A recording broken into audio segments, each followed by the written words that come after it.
Pregnancy में क्या intercourse करना सेफ है या नहीं? और फर्स्ट 3 months 12 weeks तक बेटर।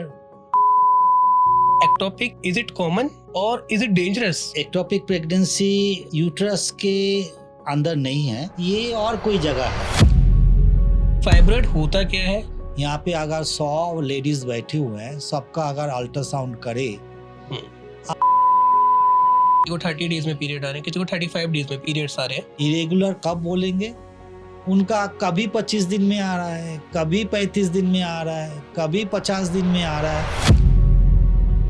क्या ट्रीटमेंट क्या लेना होगा पीसीओडी अगर किसी को हो गया है तो? 18 साल से नीचे PCOS is very common. Vagina tightening एक terms I think. Yes, tightening of the vagina along with vulvoplasty। ऐसी एक सिचुएशन कभी बन जाती है कि बहुत ज्यादा ऑकवर्ड फील होता है। रेसिडेंसी में बहुत सारे फीमेल पेशेंट्स देखे हैं, वहाँ पे हमने देखा है हाँ रेस्ट्रिक्शंस है, तो वहाँ पे हमारे साथ फीमेल रेसिडेंट्स भी रहते हैं, तो वो देख लेते हैं। तो हेलो गाइस, स्वागत है आपका आज के पॉडकास्ट में। आज हमारे साथ है डॉक्टर कलोल कुमार रॉय। सर बहुत बहुत स्वागत है आपका हमारे पॉडकास्ट में। थैंक यू जो आपने इतना टाइम निकाला हमारे लिए। Thank you, privilege, it's my privilege. Sir आज की डेट में देखा जाता है इंडियंस में ज़्यादातर गायनेकोलॉजी टर्म्स जो होती है वो फीमेल्स के लिए ज़्यादा फील्ड है। ये फीमेल्स ज़्यादा गायनेकोलॉजी फील्ड में जाती है, specially our north India. But as a male gynaecologist आपको क्या क्या चैलेंजेस फेस करने होते हैं जो, और आपने कैसे चूज़ किया कि मुझे मेल गायनेकोलॉजिस्ट बनना है, तो आपने गायनेकोलॉजी फील्ड ही क्यों चुना? या मेरे ख्याल से ये क्वेश्चन बहुत अच्छा है। देखिए, ये जो मेल गायनेकोलॉजिस्ट जो एक थोड़ा सा टैबूज आप बोल सकते हो, this is confined to north India only. अगर मैं और अपना स्टेट में आप जाएंगे, Calcutta, even Mumbai, Orissa, even in the south, their ratio of male gynecologist and female gynecologist in some places are equal. Calcutta में 80% मेल गायनेकोलॉजिस्ट है, 20% फीमेल गायनेकोलॉजिस्ट है। मुंबई में mostly people who are very famous are male gynaecologist.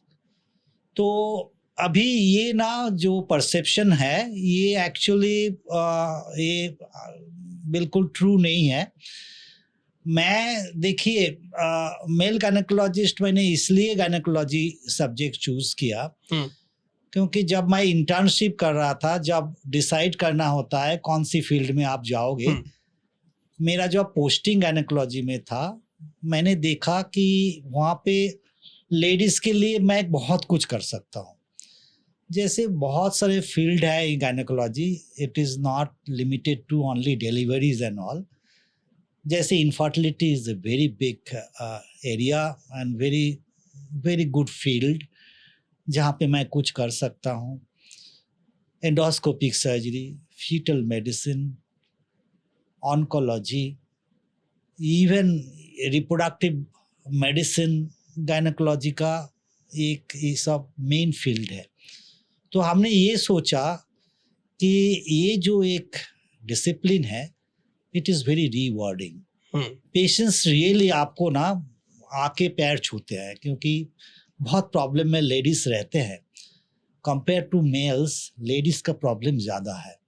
वहाँ पे अगर आप अच्छे से ट्रीटमेंट करो, अगर रिजल्ट अच्छा होता है, they are very rewarding. That is why that time I was very young doing internship, I decided that I'll go to gynecology. So आपको challenges face करने होते हैं कोई कि गायनेकोलॉजी में फीमेल्स, कई बार ऐसी सिचुएशन आ जाती है कि आपको टच करना होता है, देखना होता है, तो उस केस में कई बार आपको फीमेल किसी पेशेंट ने बोल दिया नहीं मुझे आप मेल गायनेकोलॉजिस्ट, मुझे आपसे नहीं कराना, कोई फीमेल गायनेकोलॉजिस्ट चाहिए। Very true, very true.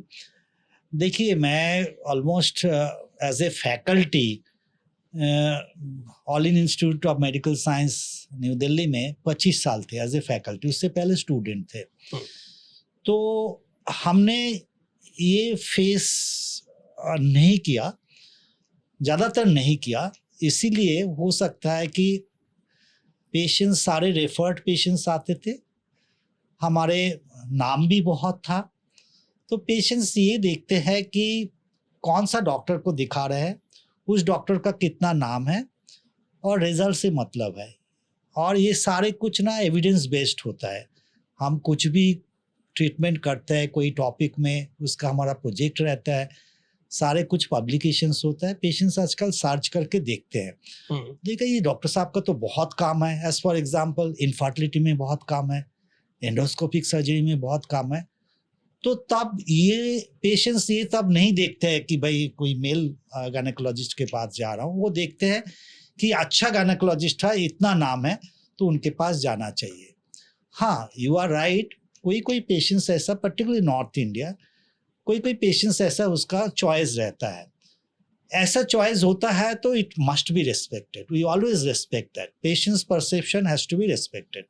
वहाँ पे हम क्या करते हैं कि हमारे जूनियर कंसल्टेंट रहते हैं, सीनियर रेसिडेंट रहते हैं, हम उनको ये समझाते हैं कि मेरे नाम पे आप आए हो, मैं आपका बिल्कुल ठीक कर दूंगा, जो भी प्रॉब्लम है आपका एग्जामिनेशन मैं रेसिडेंट या जूनियर फैकल्टी से करवा लेता हूँ। उसके बाद जो भी ओपिनियन, जो भी ट्रीटमेंट करना है, वहाँ पे मेरा जो विजडम है, मेरा जो एक्सपीरियंस है, उसको मैं पूरा लगाऊंगा, आपका प्रॉब्लम सॉल्व हो जाएगा। इसमें पेशेंट्स बहुत सेटिस्फाइड होते हैं। तो इसीलिए अभी इतना प्रॉब्लम नहीं है। आपके पास अल्ट्रासाउंड भी है, तो बहुत सारी चीज़ें क्या है, क्लिनिकल पैरामीटर्स आर इम्पॉर्टेंट, पर जहाँ पे रेस्ट्रिक्शंस है वहाँ पे अल्ट्रासाउंड में भी बहुत सारी चीज़ पता चल जाता है। तो हमने बाय एंड लार्ज इतना फेस नहीं किया कि एक मेल गायनेकोलॉजिस्ट के पास। अभी मैं प्रैक्टिस में हूँ और प्रैक्टिस में भी मैंने फेस नहीं किया, बिकॉज पीपल नो और वो नाम से ही आते हैं। ओके सर, एक मैंने ये क्वेश्चन इसलिए पूछा है क्योंकि एक फिल्म भी आई थी आयुष्मान खुराना की, उसमें वो मेल गायनेकोलॉजिस्ट होता है, वो काफ़ी फेमस हुआ था उसके बाद। तो ऐसी एक सिचुएशन कभी बन जाती है कि बहुत ज़्यादा ऑकवर्ड फील होता है, तो आपका कोई ऐसा आपने कभी पास्ट में फेस किया हो, ऐसा कभी फेस किया हो, तो वो आप बताना चाहें? देखिए, फेस किया हूँ, पर इट्स नॉट ऑकवर्ड सिचुएशन। कोई पेशेंट स्ट्रेट बोल देते हैं कि मना कर देते हैं, नहीं सर को, मतलब सर अगर और किसी को बोल दे, फिर सर का ओपिनियन मैं ले लूँगा उस फाइंडिंग्स में। तो ऐसा ऑकवर्ड सिचुएशंस नहीं। रेसिडेंसी में देखिए हो सकता है कि मैं ऐसे इंस्टीट्यूट में जा था, वहाँ पे पेशेंट्स का भी इतना चॉइस नहीं होता है। गवर्नमेंट हॉस्पिटल है, best institute in the country, तो लोग दिखाने के लिए आते हैं। रेसिडेंसी में बहुत सारे फीमेल पेशेंट्स देखे हैं, वहाँ पे हमने देखा है हाँ रिस्ट्रिक्शंस है, तो वहाँ पे हमारे साथ फीमेल रेसिडेंट्स भी रहते हैं, तो वो देख लेते हैं। हमको पर्सनली कभी ऐसा फील नहीं हुआ ये पेशेंट क्यों ऐसा बोल रहा है। एज आई सेड बिफोर कि patients choice has to be respected. Sir, एक टर्म्स होती है फाइब्रॉइड, काफ़ी फीमेल को देखा गया कि अल्ट्रासाउंड कराया, देन निकला कि आपको ट्यूमर है यूट्रस में। तो ये फाइब्रॉइड होता क्या है और इसको क्या डायग्नोसिस होता है, थोड़ा अगर आप ब्रीफ में बता पाएँ, उसका क्या, इसका ट्रीटमेंट है तो क्या है इसका ट्रीटमेंट? देखिए, ये बहुत कॉमन है और पेशेंट का कंसर्न्स भी बहुत जेन्युइन है। पेशेंट आके बोलते हैं सर मैंने तो ऐसे इंसिडेंटल फाइंडिंग्स था, मैं ऐसे ही अल्ट्रासाउंड किया है, उसमें फाइब्रॉइड आया है, सर मेरे को बहुत चिंता हो रहा है। तो देखिए, मैं उनको ये बोलता हूँ, यहाँ पे अगर 100 लेडीज़ बैठे हुए हैं, सबका अगर अल्ट्रासाउंड करे, आपका 35 से 40 को छोटा मोटा फाइब्रॉइड या फाइब्रॉइड निकलेगा। So it is so common. Oh, इतना ज़्यादा? यस। और इसके लिए अगर सिम्टम्स नहीं है, जैसे सिम्टम्स उसको पेन होता है, बहुत ज़्यादा ब्लीडिंग होती है, या वो इनफर्टिलिटी, उसका बच्चा नहीं हो रहा है, then it is a concern. Otherwise छोटा मोटा fibroid, may be up to 5 centimetre fibroid does not cause much problem. और फाइब्रॉइड डिफरेंट लोकेशंस में होता है, कभी सबसेरस होता है, कभी मसल में इंटरम्यूरल होता है, जब यूट्रस के अंदर कैविटी में होता है। तो डिपेंड्स कि इसका अगर इसका यूट्रस के अंदर कैविटी में है तो that needs to be removed. Otherwise all fibroids are not necessarily to be removed. अगर उसका सिम्टम्स है, there are medical treatment, medical treatment अगर फेल करता है then there are surgical treatment also. बहुत लोग पूछते हैं सर इसमें कैंसर तो नहीं हो जाता है. रेस्ट एश्योर कि फाइब्रॉइड में cancer is very very rare, may be less than 0.5%. ये जब पेशेंट्स को बोलते हैं तो पेशेंट्स बहुत कंफर्टेबल फील करते हैं. तो फाइब्रॉइड का ट्रीटमेंट पॉसिबल है? Yes, if it is required at all. Okay. Because all 35 patients out of 100 patients will not require a treatment because उसका symptoms ही नहीं है कुछ. Mostly fibroids are asymptomatic. जब symptoms होगा तो फिर इसका मैनेजमेंट. क्या सिम्टम्स होते हैं सर फाइब्रॉइड के? सिम्टम्स ये है कि फाइब्रॉइड धीरे धीरे अगर बड़ा होता है, पर्टिकुलरली इंटरम्यूरल और सबम्यूकस टाइप ऑफ फाइब्रॉइड में बहुत ज़्यादा ब्लीडिंग होती है. जब मेंस्ट्रुएशन शुरू होता है बहुत ज़्यादा 7 दिन 8 दिन ब्लीडिंग होता है, पेन भी हो सकता है. और सबम्यूकस फाइब्रॉइड होगा मतलब कैविटी के अंदर है तो उसमें फिर कंसीव करने में मुश्किल होता है. Until unless we remove it वो कंसीव नहीं कर पाते हैं, या कंसीव किया तो फिर अबॉर्शंस हो जाता है. और किस एज में सर फाइब्रॉइड होने के चांसेस होते हैं? Always in the reproductive age group. Means आपका फाइब्रॉइड देखिए, हम तो छोटा मोटा फाइब्रॉइड इंसिडेंटल फाइंडिंग्स इवन 16 साल उम्र में भी देखा है. Reproductive age group is up to may be 40 years of age. जो सोच लीजिए 15 साल से उम्र के शुरू करके 45 ईयर्स तक फाइब्रॉइड कभी भी हो सकता है. कोई ऐसा नहीं है कि इस एज में ज़्यादा चांसेस हैं fibroid chances younger the patient more chances of fibroid okay. Compare to elderly patients. Sir अगर किसी को फाइब्रॉइड हो जाए तो उसके लिए फर्स्ट स्टेप क्या होना चाहिए? देखिए फाइब्रॉइड मैंने जैसे बताया आपको, फाइब्रॉइड में अगर हम देखते हैं कि पेशेंट्स आया है विथ इंसिडेंटल फाइंडिंग्स कि अल्ट्रासाउंड कराया है फाइब्रॉइड निकल आया, पर उसका कोई प्रॉब्लम नहीं है, सिम्टम्स नहीं है, वी डोंट डू एनीथिंग. पर सिम्टम्स है तो फिर आपको ट्रीटमेंट करनी पड़ेगी. आजकल बहुत अच्छा मेडिसिन आ गया फाइब्रॉइड का साइज रिड्यूस करने के लिए, या फाइब्रॉइड का जो सिम्टम्स है, जैसे मैंने बोला बहुत ज़्यादा ब्लीडिंग है, वो ब्लीडिंग को कम करने के लिए तो मेडिकली हम लोग पास ट्राई करते हैं. पर कुछ फाइब्रॉइड है जैसे 5 सेंटीमीटर से ज़्यादा फाइब्रॉइड है इंटरम्यूरल या कैविटी के अंदर है, फिर हम लैप्रोस्कोपिकली उनको निकाल देते हैं, जिसको बोलते हैं लैप्रोस्कोपिक मायोमेक्टमी. उसमें बहुत आजकल इतना अच्छा टेक्नोलॉजी आ गया, पेशेंट्स का बिल्कुल कोई पेन नहीं होता है, कोई ब्लीडिंग नहीं होता है. Cosmetic values are so good because you have only 3 millimetre stitch, 3 stitches की होल सर्जरी, और उनका पोस्ट ऑपरेटिव जो रिकवरी है वो बहुत फास्ट है. तो it is not a big concern for us surgeons. It is we can remove it whenever it is indicated. Sir काफ़ी लेडीज़ का क्वेश्चन होता है कि मुझे 25 डेज में पीरियड्स आ रहे हैं, किसी को 30 डेज में पीरियड आ रहे हैं, किसी को 35 डेज में पीरियड्स आ रहे हैं. सो कब नॉर्मल है और कब आपको एक गायनेकोलॉजिस्ट को दिखाने की ज़रूरत पड़ती है? और इसके अलावा इरेगुलर पीरियड्स क्या होता है? Very good question. ये बहुत कॉमन प्रॉब्लम है. देखिए, as long as patient is having particular, आपने जैसे बोला 25 दिन का साइकिल है, 30 दिन का साइकिल है, 35 दिन का साइकिल है, पर हर महीना ऐसा ही आ रहा है, फिर उसको हम रेगुलर ही बोलेंगे, उसको इरेगुलर नहीं बोलेंगे. हाँ, इरेगुलर कब बोलेंगे? उनका कभी 25 दिन में आ रहा है, कभी 35 दिन में आ रहा है, कभी 50 दिन में आ रहा है, या 1 महीने में 2 बार हो गया, मतलब 15 दिन में पीरियड हो गया, तो इसको इरेगुलर बोलते हैं. आप to answer your second part कि इसको कैसे लिया जाए, देखिए, अगर कोई पेशेंट बोलता है कि मेरा पीरियड धीरे धीरे ना, जो लेंथ जो है साइकिल का 25 दिन का था, आप 30 दिन का हो गया, अभी 35 दिन का हो गया, फिर 40 दिन में आ रहा है, कॉमनेस्ट कॉज इसमें है कि इसका कोई PCOS पॉलीसिस्टिक ओवरियन डिजीज तो ना हो गए, तो that needs to be excluded. Secondly, अगर हम बोलते हैं, वो पेशेंट्स बोलते हैं सर बहुत आगे की जगह पीछे आ रहा है, मतलब 25 दिन के जगह 21 दिन में आ रहा है, 20 दिन में आ रहा है, फिर 15 दिन में आ रहा है, उसके मतलब इंटरमेंस्ट्रुअल ब्लीडिंग है।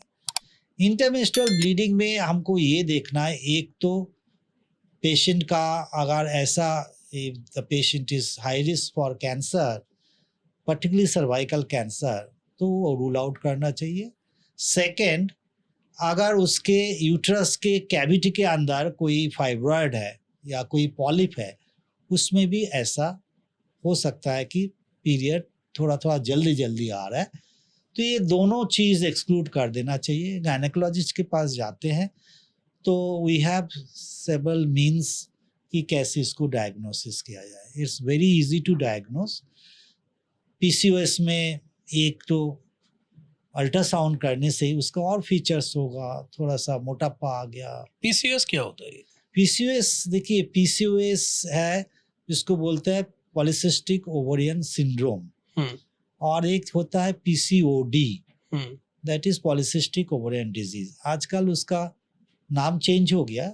एनीवे हम पीसीओएस और पीसीओडी ये नाम पे ज़्यादा फैमिलियर है। तो PCOD it is limited to ovary only. Ovary में मल्टीपल पेरिफेरी में सिस्ट हो जाता है, ओके। और उसमें से एंड्रोजन आता है। Androgen is a male hormone. तो पेशेंट का androgen is a male hormone और वो फीमेल में से आता है। हाँ, फीमेल में भी एंड्रोजन होता है, पर इसका एंड्रोजन थोड़ा एक्सेस में होता है। अच्छा। एक्सेस में होता है तो मेन जो सिस्ट होता है ना, पॉलीसिस्टिक बोलते हैं ना, तो पेरिफेरी में बहुत 10-12 छोटा छोटा छोटा छोटा 5 to 10 मिलीमीटर तक सिस्ट होता है, तो उसमें से एंड्रोजन निकलता है। तो एंड्रोजन होता है तो मेल फीचर्स आ जाता है, जैसे Okay. उसका बाल अनवांटेड बाल आ जाएगा, हाँ. थोड़ा सा बियर्ड जैसे हो जाएगा, बॉल्डनेस हो जाएगा, अच्छा। छाती पे भी थोड़ा सा बाल आ जाएगा। This is called हर्सिटिज्म।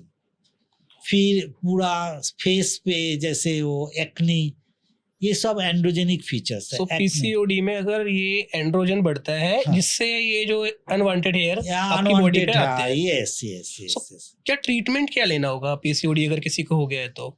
देखिए, ट्रीटमेंट में सबसे इम्पोर्टेंट चीज जो है, आप if I tell you that आजकल जो young patients are coming, much younger patients, even उसका मदर लेके आते हैं, तो उसका 15 साल उम्र से शुरू करके 30 साल उम्र में, इवन एडोलेसेंट पीसीओएस अगर बोलोगे कि भाई 18 साल से नीचे, PCOS is very common, PCOD is very common, may be 18 to 20%। 100 अगर लड़की देखें 20 को पीसीओडी है।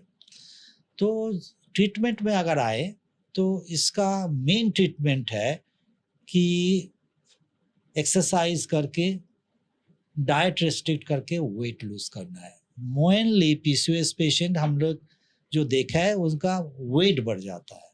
Lean PCOS are not that common, obese PCOS are more common. तो उसमें लाइफस्टाइल मॉडिफिकेशंस में weight reduction is the main thing. बहुत लोगों को ये पता नहीं है कि अगर डाइट रेस्ट्रिक्शंस करे तब 70% आप वेट लॉस कर सकते हो, एक्सरसाइज में 30% वेट लॉस कर सकते हो। नहीं कि मतलब 10 kg वेट कम करना है तो आप 7 kg डाइट से ही होगा और 3 kg एक्सरसाइज की। बहुत लोगों को ये पता नहीं है कि मैं जिम जा रहा हूँ, इधर जा रहा हूँ, उधर जा रहा हूँ, एक्सरसाइज, मेरा वेट कम नहीं हो रहा है। खा तो सब कुछ रहे, तो सब कुछ रहे। तो diet restrictions is 70%. First treatment will be this. Second, why this is more common? Because of the sedentary habit. सारे टाइम मोबाइल पे पड़े हुए हैं, सारे टाइम बैठे बैठे कंप्यूटर के सामने, कोई एक्टिविटीज नहीं है। तो this is actually happening now in the recent generations. That is why compared to the previous maybe even 20 years back, PCOD इतना कॉमन नहीं था। तो एक तो ये है, फिर आता है मेडिकल ट्रीटमेंट।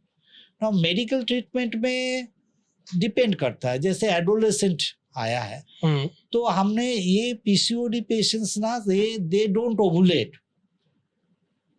ओव्यूलेशन ओवुलेशन यानी नहीं होता है, एग रिलीज होना। एक रिलीज नहीं होता है, वही छोटा छोटा जो एक बड़ा नहीं होता है और वो सिस्ट फॉर्मेशन हो जाता है। ओके। तो best way that along with lifestyle modification, exercise, diet, we may start, I say we may start some pills which will reduce the progress of PCOS, progress halt करने के लिए medicines मिलती है। Sir मेरे according जैसा आप बता रहे हैं कि लाइफ स्टाइल मॉडिफिकेशन ही एक पीसीओडी का ट्रीटमेंट है, इसके अलावा कोई परमानेंट ट्रीटमेंट इसका अवेलेबल नहीं है अभी तक पीसीओडी का। हाँ, क्योंकि मेरी ना एक मेरे नोन में भी फ्रेंड्स है, उनको पीसीओडी हुआ, लाइफ स्टाइल मॉडिफिकेशन किया, ठीक हो गया, फिर दोबारा से वो लाइफ स्टाइल छोड़ दिया, फिर दोबारा पीसीओडी की प्रॉब्लम आ गई है।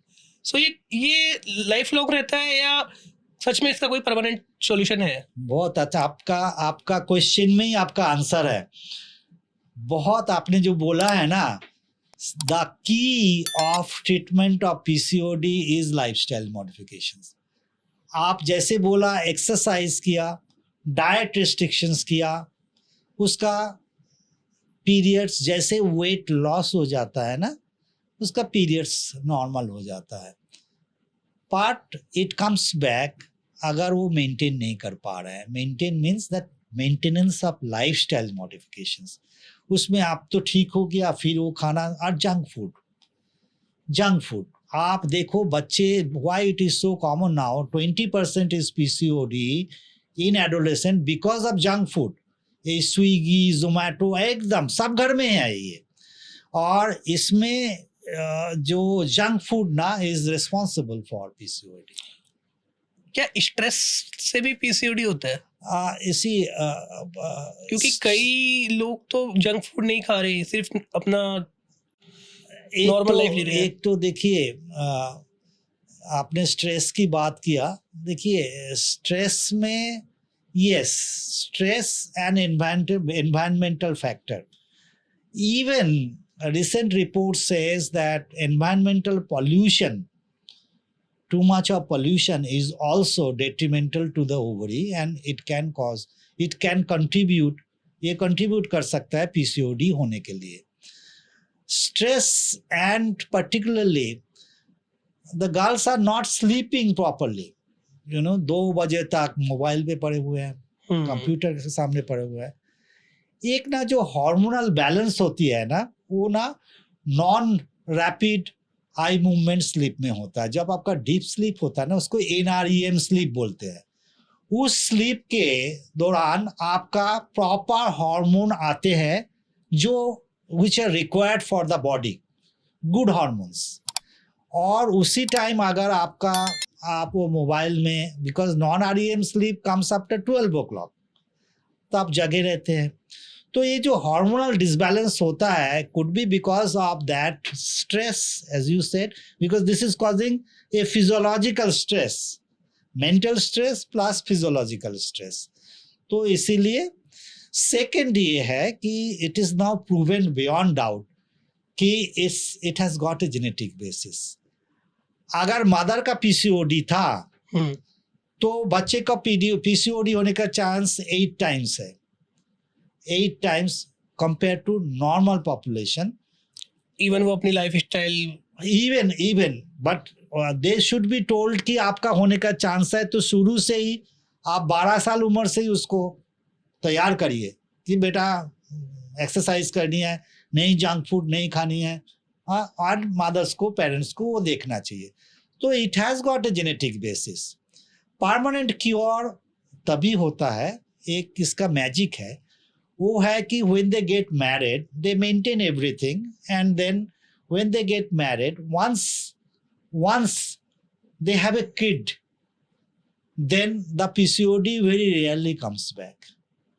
जिसका एक PCOD में बच्चा होना थोड़ा सा मुश्किल रहता है, we need to induce for ovulation, हमको ड्रग्स देना पड़ता है, बहुत सारे कुछ करना पड़ता है, तब प्रेगनेंसी होता है। स्पॉन्टेनियस प्रेगनेंसी इतना कॉमन नहीं है। तो फिर उसके बाद एक बच्चा हो जाता है ना, फिर सेकेंड बच्चा में हमने देखा कोई प्रॉब्लम नहीं है। सर 5 टिप्स जो आप ऑडियंस को हमारी देना चाहें पीसीओडी के लिए कि Right. पीसीओडी में क्या करना चाहिए और क्या नहीं करना चाहिए under 60 second. Okay, first tip, if the patient has PCOD, always remember that you lose weight, and loss of weight you can lose 70% by diet, 30% by exercise. Exercise. Second is, please stop all junk food, and it would be better that you live on salads and vegetables, green vegetables and proteins. And thirdly, that you should have a proper disciplined life. It's not that you should sleep at 2 o'clock. So a disciplined life, going early to the bed and getting up early from the bed, that's a good thing. As I said, hormonal balance comes only during NREM. Okay. And then fourth one is that whenever you get married, please consult the gynecologist so that we start your treatment along with lifestyle modification, and don't delay your first conception. It is better that you conceive early. Once you get conception, most of the problems are solved. And the fifth one, which is very important, that regularly, every yearly, you should screen for other problems, which is called PCOS, that is polycystic ovarian syndrome, because these people are more prone to have diabetes mellitus, so this has to be screened. They are more prone to have a lipid problem, this lipid profile abnormality, so they should get it done. And they are more prone to have heart disease, so the screening should be done. So these are the 5 tips I must. Periods pain normal सबको होता है। आज जो भी teenager में entry करता है ladies तो उसको पीरियड्स पेन होता है। सो काफ़ी हद तक बोलते हैं कि नॉर्मल है, ज़्यादा हो रहा है तो भी नॉर्मल है, कि ठीक है, पर कितना ज़्यादा नॉर्मल होता है, कब तक पीरियड्स पेन नॉर्मल माना जाए और कब ऐसा माना जाए कि इससे ज़्यादा अगर पीरियड्स पेन है तो ये कुछ ना कुछ डेंजर जोन की तरफ जा रहा है। Very good, this is very common concern. जैसे नानी भी है, मदर भी है, बोल देते अरे भाई हमको भी होता था, अभी पीरियड्स में इतना पेन इतना कुछ नहीं है, ये सब नॉर्मल है।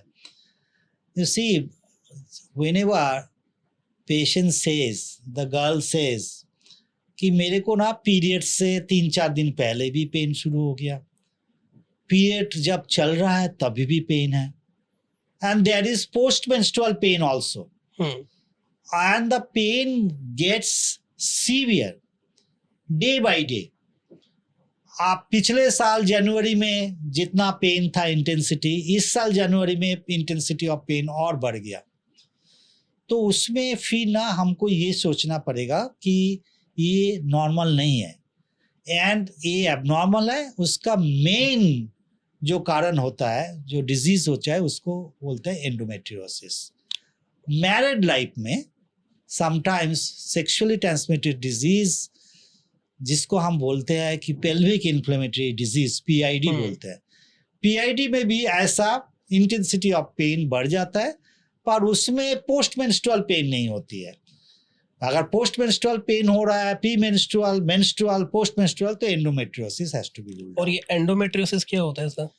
देखिए, एंडोमेट्रियोसिस ऐसा है, नॉर्मली क्या होता है, जो यूट्रस के अंदर जो एंडोमेट्रियम है, वो एंडोमेट्रियम हर महीना में वो मैच्योर होता है और फिर वो ब्लीडिंग होता है और वो निकल जाता है, ठीक है, थोड़ा बहुत पेन होता है।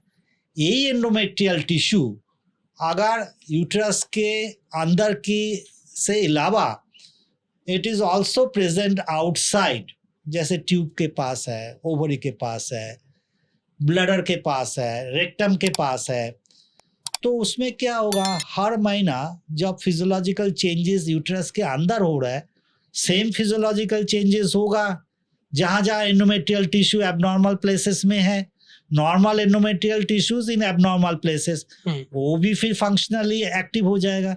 वहाँ पे भी थोड़ा थोड़ा ब्लीडिंग होगा, पर वो ब्लीडिंग तो बाहर नहीं आ पाएगा, यूट्रस के ब्लीडिंग वेजाइना से, सर्विक्स से, वेजाइना से बाहर आ गया, वहाँ ब्लीडिंग फिर जमा ही हो रहा है, वहाँ जमा होके फिर ओवरी के अंदर जमा हो रहा है तो चॉकलेट सिस्ट बन जाता है।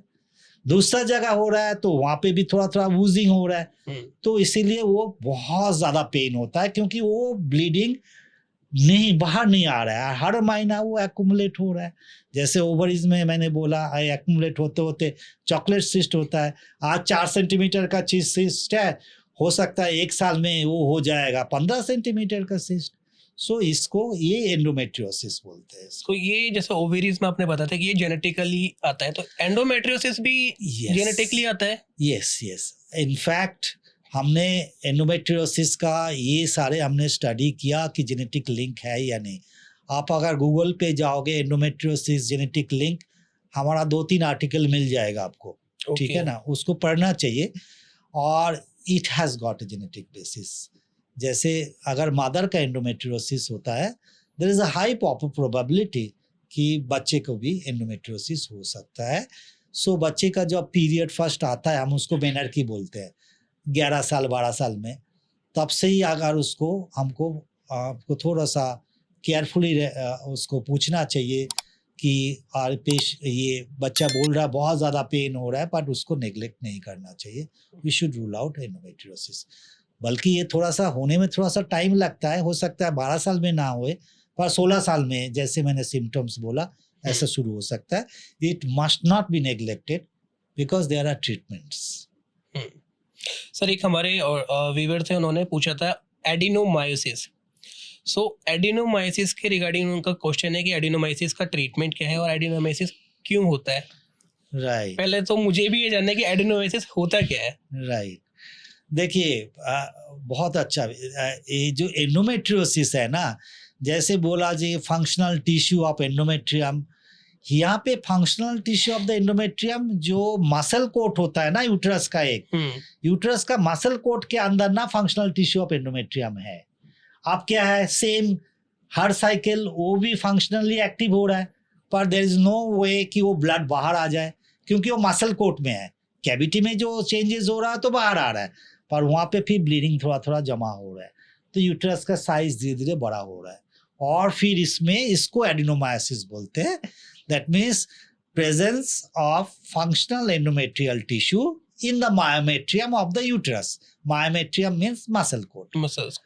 इसमें ये adenomyosis is a very very difficult problem, because इसमें क्या है कि इनका ना प्रोग्रेसिव डिस्मेनोरिया बोलते हैं। Dysmenorrhoea means pain during period, progressive होता है, क्योंकि हर महीना थोड़ा थोड़ा करके ब्लड जमा हो रहा है यूट्रस का मसल में, तो भयानक पेन होता है।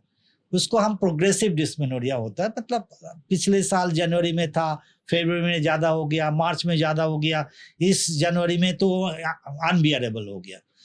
तो ये डिफ़िकल्ट प्रॉब्लम इसलिए है कि इसमें ना एक तो पेशेंट्स का ये जो पेन है दैट इज़ वेरी सीवियर। दूसरा इसका ना एडिनोमायोसिस के साथ ना इनफर्टिलिटी का प्रॉब्लम आता ही आता है, क्योंकि कैविटी के ऊपर ही है वो, और कैविटी में बच्चा जाके इम्प्लांट होता है, तो इनका इनफर्टिलिटी का प्रॉब्लम बहुत ज़्यादा है। ट्रीटमेंट ट्रीटमेंट एडिनोमायोसिस इतना आसान नहीं है, क्योंकि मेडिकल ट्रीटमेंट जो हम एंडोमेट्रियोसिस में देते हैं वो एडिनोमायोसिस में इतना काम नहीं करता। जनरली सर आप कैसे, अगर कोई पेशेंट आपके पास एंडोमेट्रियोसिस की प्रॉब्लम लेके आता है, फिर एडिनोमायोसिस की प्रॉब्लम लेके आता है, तो आप कैसे इसको गाइड करते हो, क्या फर्स्ट स्टेप फॉलो करते हो? राइट, देखिए कभी ऐसा हमने देखा कि एडिनोमायोसिस एंड एंडोमेट्रियोसिस दोनों एक साथ ही होता है। कोई कोई पेशेंट में एंडोमेट्रियोसिस है, एडिनोमायोसिस नहीं है, ठीक है ना।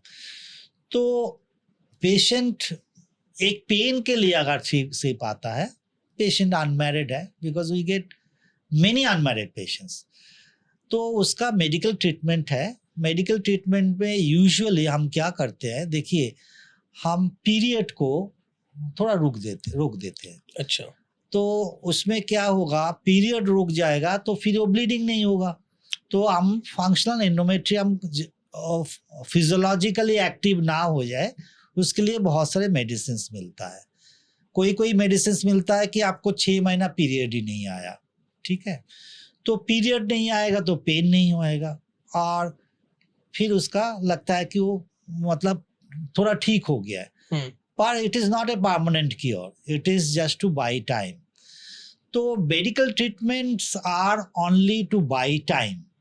ठीक है, अभी शादी नहीं हुआ है, या शादी थोड़ा सा डेट फिक्स हो गया है, अभी क्या करना है, इतना पेन है, then medical treatment, as I said, to buy time, पर सर्जिकल ट्रीटमेंट्स आर अवेलेबल. जैसे उसका चॉकलेट सिस्ट हो गया, और चॉकलेट सिस्ट 4 सेंटीमीटर से ज़्यादा है, फिर लैप्रोस्कोपिकली उस सिस्ट को हम निकाल देते हैं. और we advise the patient that if she is above 25 से पहले शादी करना भी मुश्किल है, तो but we advise the parents that get her married as early as possible. Why this is so? क्योंकि मैरिज के बाद ना आपका ट्रीटमेंट बहुत सारे हैं. मैरिज से पहले you are just buying time, you are taking care of the pain part. Marriage के बाद यहाँ पे भी अगर वो कंसेप्शन पहले जल्दी कर लेते हैं, इतना आसान नहीं है, मतलब एकदम नॉर्मल कोर्स में नहीं होता है, पर हम उसको अगर ट्रीटमेंट करें और ट्रीटमेंट के से एक बार बच्चा हो जाता है, तो इवन एंडोमेट्रियोसिस कभी कभी disappears and maybe the intensity becomes less. So अपने आप ठीक हो जाता है, क्योंकि एंडोमेट्रियोसिस का एक ट्रीटमेंट में प्रोजेस्टेरॉन भी आता है. 10 महीना उसका प्रोजेस्टेरॉन लगातार आता रहेगा, दैट्स नेचुरल प्रोजेस्टेरॉन. प्रेगनेंसी में प्रोजेस्टेरॉन आता है, तो प्रोजेस्टेरॉन 10 महीना नेचुरली आ रहा है, बाहर से नहीं देना पड़ रहा है, तो उसमें एंडोमेट्रियोसिस गेट्स सप्रेस्ड. तो medical treatment, surgical treatment, and getting married early and getting conception early, these are the management we do. Okay. और सर कॉस्मेटिक गायनेकोलॉजी एक टर्म्स है, सो कॉस्मेटिक गायनेकोलॉजी से कैसे अलग है, और क्या क्या क्या ट्रीटमेंट इसके अंदर आते हैं?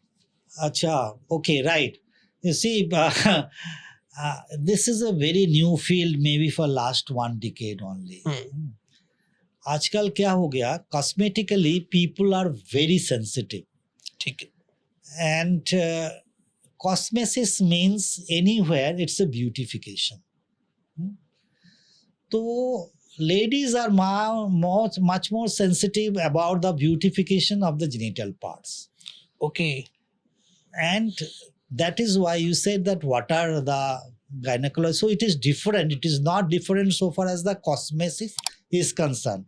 It is the beautification of the other part is the cosmesis, like the skin people take care, plastic surgeons take care, and we take care of the cosmesis of gynecological part, means the pelvic areas, okay, the genital areas.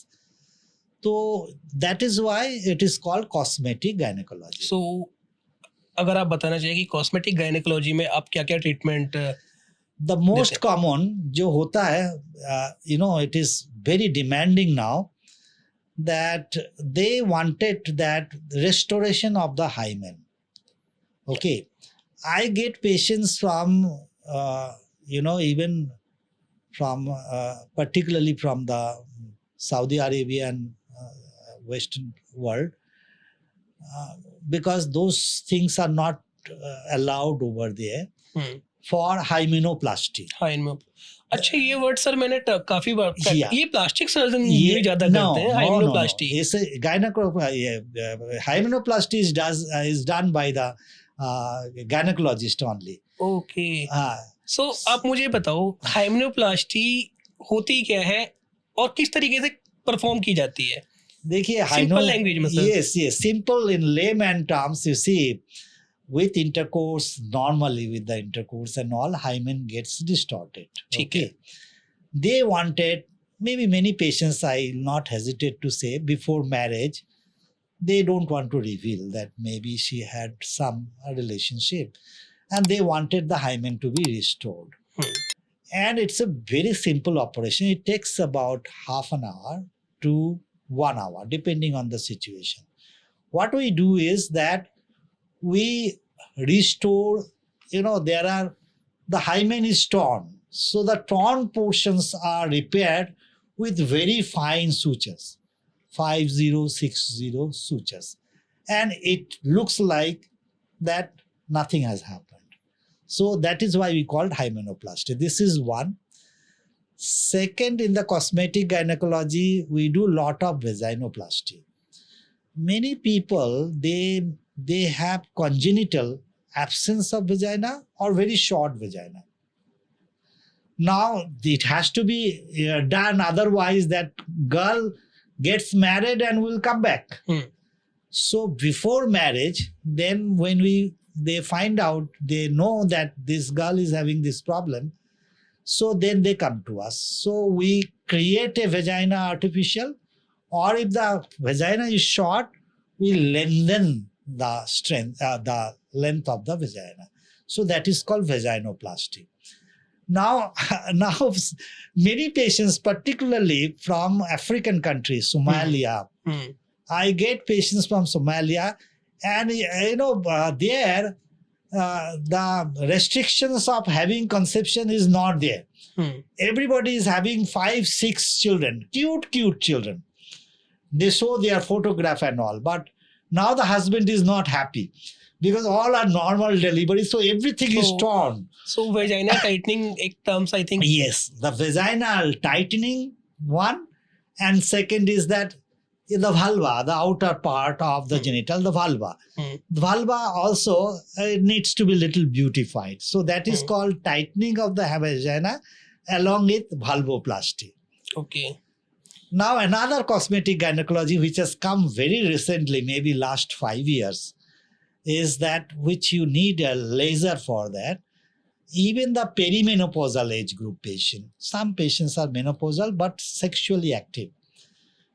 Maybe from 45 to 55, these 10 years, they want that, they feel that our sensation and the desire has become very less. So there what we do is we rejuvenate the vagina. There are ways with the laser, and sometimes without laser also there are treatment. So that is, in layman terms, to understand is that it is rejuvenations of the vagina where they enjoy sex at that age which they used to enjoy in younger age. So sir, ये जो procedure आपने बता रहे हो, vagina tightening, hymenoplasty, so ये treatment Indians करा रहे हैं इस टाइम पे, आज के टाइम पे? Yes. Okay. I say So yes अगर in किसी metro को- cities. Okay, Delhi I में. get patients from Delhi, I get patients from Bangalore, and since I was in the institute, and then there are very few people who does, so we get patients from India. So जैसे आज की time में जिस according hookup culture बढ़ रहा है, young generation है, so before marriage वो काफ़ी रिलेशन बना लेते हैं. सो अगर किसी को फिर बाद में हाइमेनोप्लास्टी करानी है, सो कितना खर्चा आता है हाइमेनोप्लास्टी के लिए? I know hymenoplasty cost around, you see, we are in Delhi. I'll tell about the South Delhi. It costs ₹1 lakh over here. Compared to other places like abroad, Saudi and all, it will be 5 times there. Oh, so painful होता है sir ये procedure? No, it is under anesthesia. And कोई concern person चाहिए इसके लिए? जैसे अगर कोई कराना चाहता है, हमारी ऑडियंस में अगर कोई कराना चाहता है कि यार मुझे हाइमेनोप्लास्टी, न्यू वर्ड, मेरे लिए भी न्यू वर्ड है ये, सो कराना है किसी को, तो कितना खर्चा आता है? आपने ₹1,00,000 बता दिया, बट About कोई ₹1 lakh, yeah. कोई कंसर्न पर्सन भी साथ में आना चाहिए उनके? Concerned person means, after the age of 18, anybody can give a self-consent. Okay, so Because people do not want to reveal it. And I have seen even they don't reveal to their guardians. So we don't want any consent because patients age group, they come around 30 before getting married or even after marriage. If I tell in a little lighter way, many people want to gift to our husband in a second honeymoon. Okay. So they get hymenoplasty. That is a fashion now.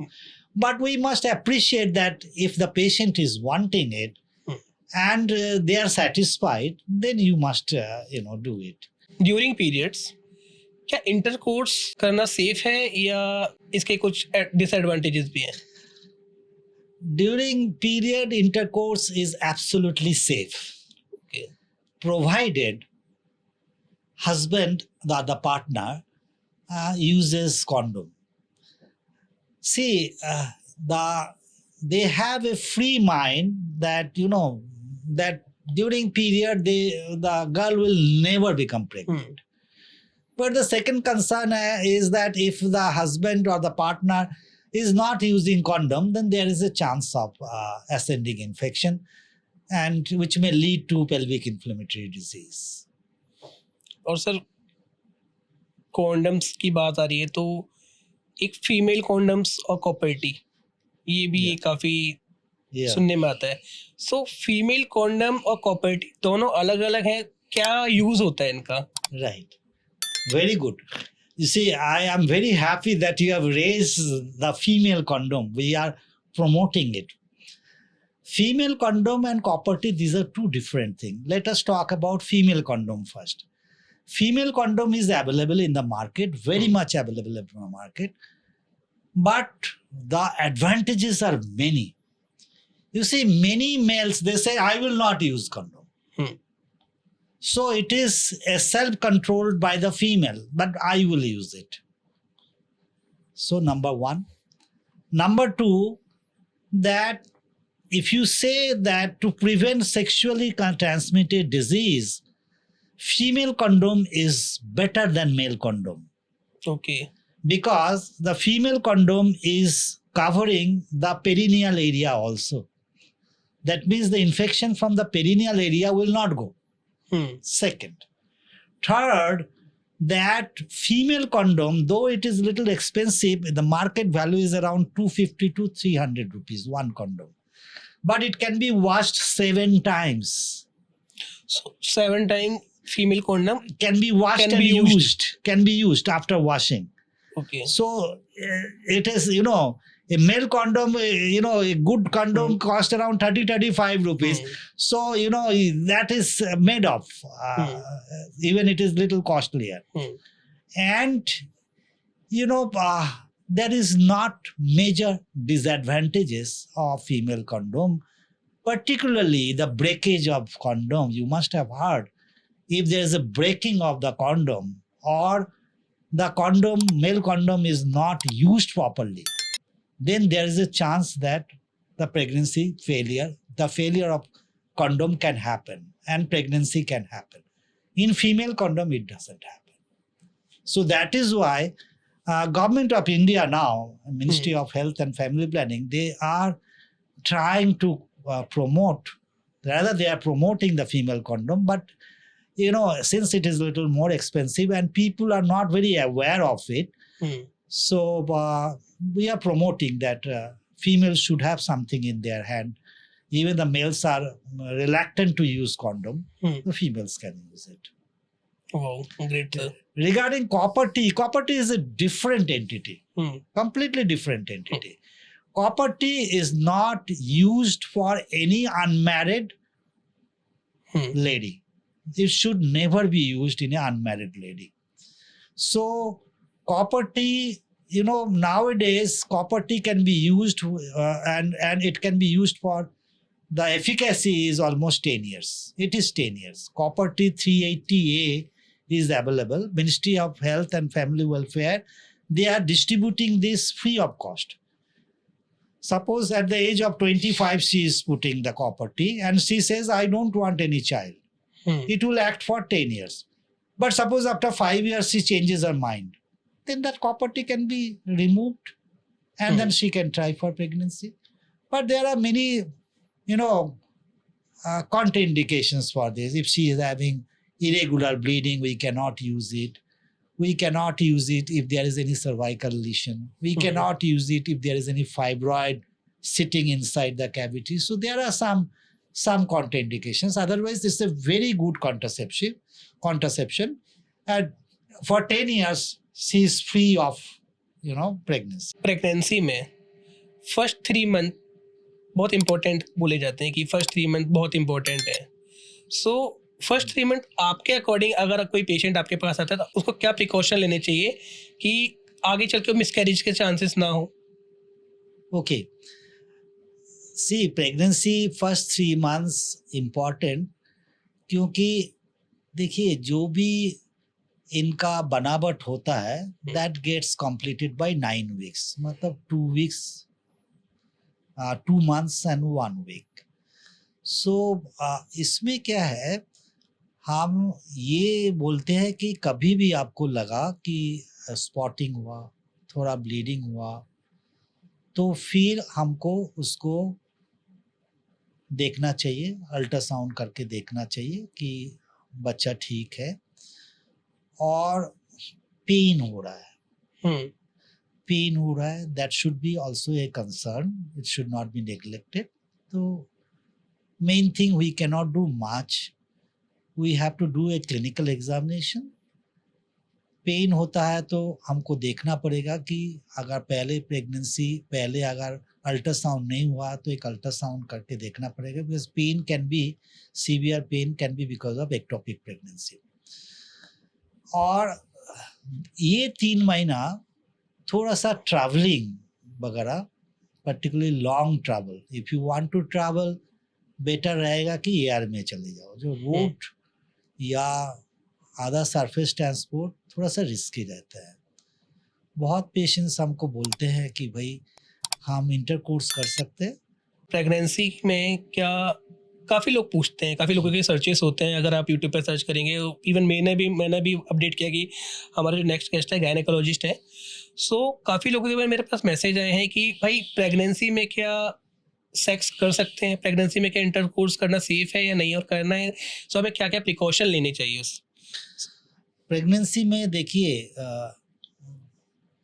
Doctors हमेशा यही बोलते हैं कि first 3 months 12 weeks तक better avoid करना चाहिए। Okay ठीक है ना, पर्टिकुलरली पेशेंट्स का जिसका थोड़ा बैड ऑब्स्टेटिक हिस्ट्री है। बैड ऑब्स्टेटिक हिस्ट्री मीन्स पहले मिसकैरेज हो गया था, पहले रिपीटेड मिसकैरेज हो गया था, या ये प्रेगनेंसी बहुत प्रीसियस है क्योंकि इनफर्टिलिटी ट्रीटमेंट के बाद हुआ है, या बहुत सालों के बाद प्रेगनेंसी हुआ है, तो फर्स्ट 3 महीना अवॉइड करना चाहिए। रेस्ट जो मिडिल पार्ट है, मीन्स सेकेंड ट्राइमेस्टर जो है, ये 13 वीक्स से शुरू करके मे बी 26 वीक्स तक थोड़ा सेफ है। ओनली थिंग इज, अगर किसी का प्री टर्म डिलीवरी का हिस्ट्री है, ये पहले ही बच्चा हो गया था, या प्री टर्म डिलीवरी के लिए बच्चे का डेथ भी हो गया था, वहाँ पे बेटर रहेगा कि अवॉइड ही करें। अगर इंटरकोर्स करना है, ये जो बीच का टाइम है, इंटरकोर्स कर सकते हैं, but the position should not be such that the pressure is coming on the abdomen. पेट के ऊपर कोई प्रेशर नहीं आना चाहिए। दूसरी ये है कि हमेशा कॉन्डोम यूज़ करना चाहिए, क्योंकि क्या है ना, जो कुछ भी, एक तो कुछ सेक्सुअली ट्रांसमिटेड डिजीज भी जा सकते हैं which may cause preterm labour. दूसरा ये है, सीमेन में ना बहुत प्रोस्टाग्लैंडिन होता है, एक सब्सटेंस होता है, उसको बोलते हैं prostaglandin.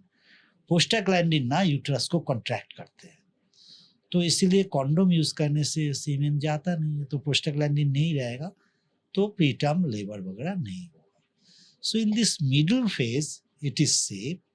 In the last period of pregnancy, maybe from 30 weeks onwards, it is better to avoid. Sir ectopic जो आपने भी टर्म्स बोली, इज इट कॉमन और इज इट डेंजरस? सो आप ऐसे इसको कैसे डील करते हो एक्टोपिक प्रेगनेंसी में?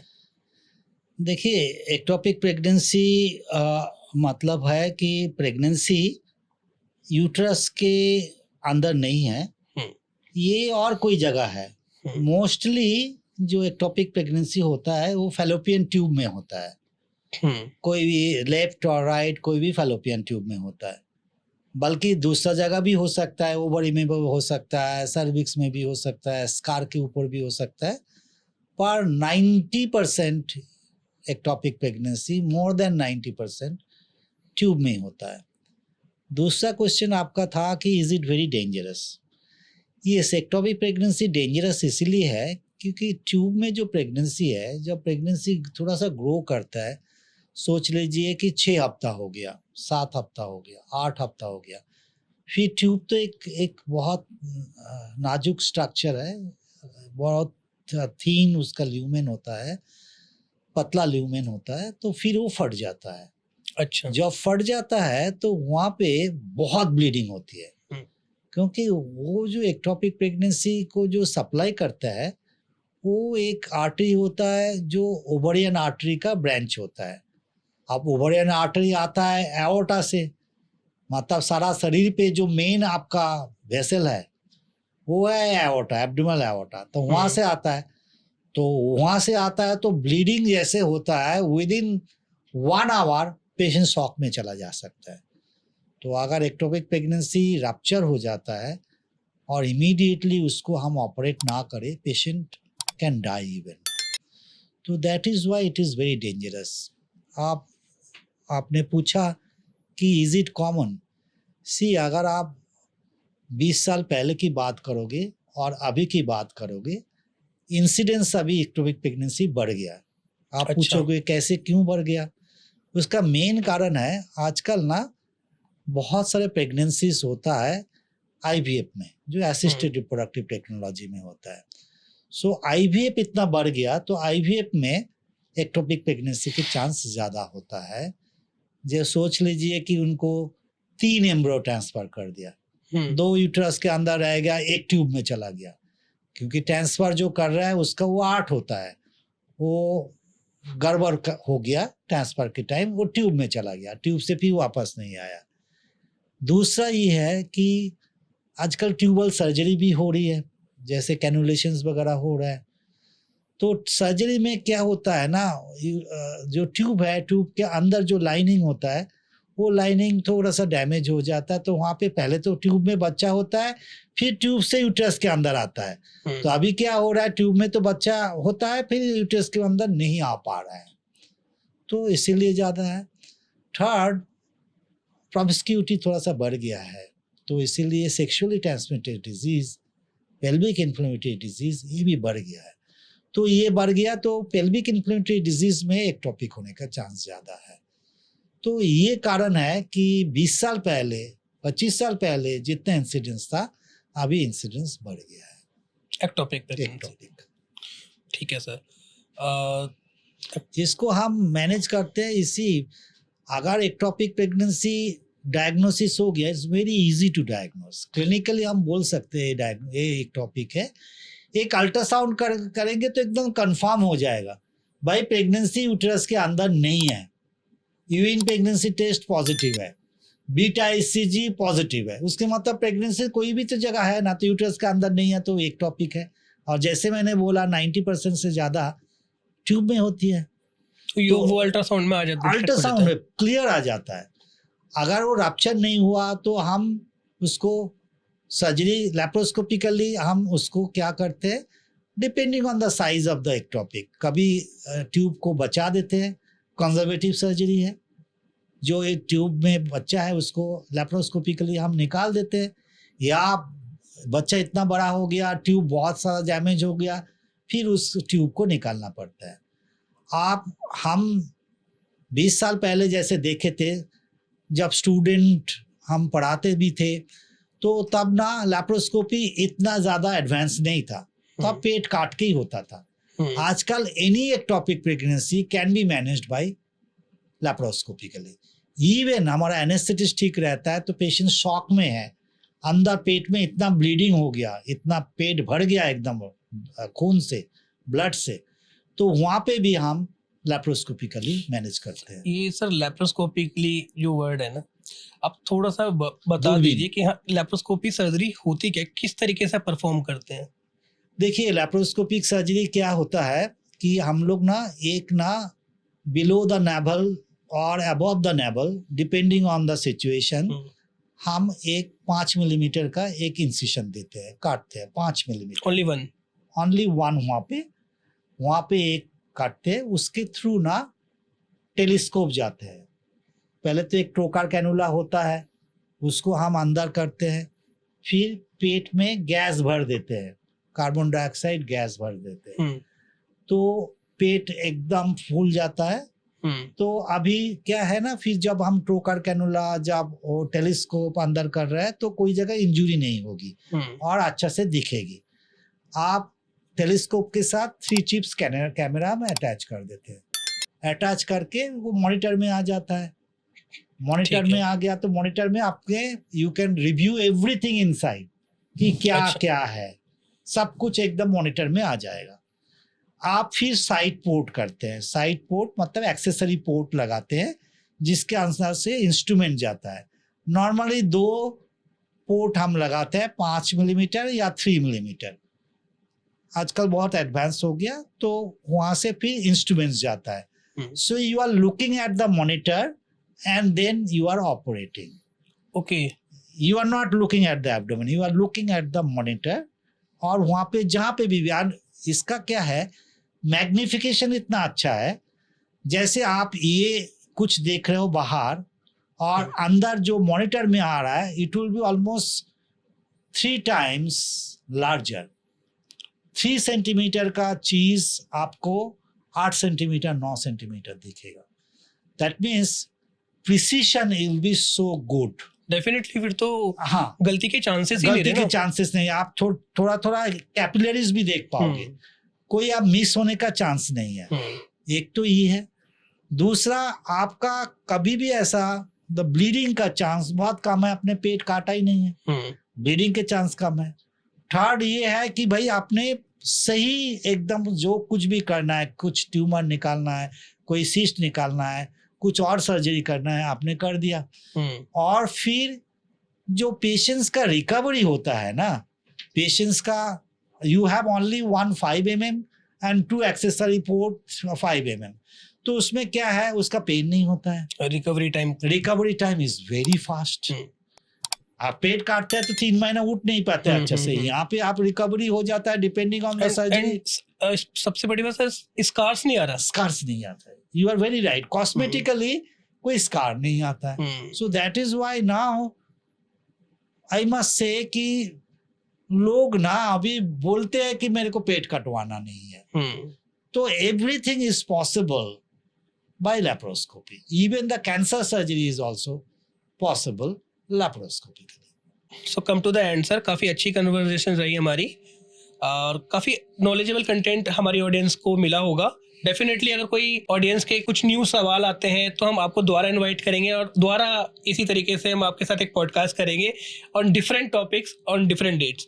सो thank you for joining our podcast and we wish you all the best. Always welcome and I'll be happy to come again and again and we'll have conversations, many more conversations. Definitely sir. So ऐसे ही general topics पर आपके लिए हम videos लेके आते रहेंगे। तो अगर आपके कुछ सवाल हैं तो आप हमें कमेंट सेक्शन में पुट अप कर सकते हैं। हम आपके सवालों के जवाब के लिए दोबारा डॉक्टर साहब को दोबारा से लेके आएंगे और आपके सवालों के आंसर लेंगे। सो मिलते हैं नेक्स्ट पॉडकास्ट में। धन्यवाद।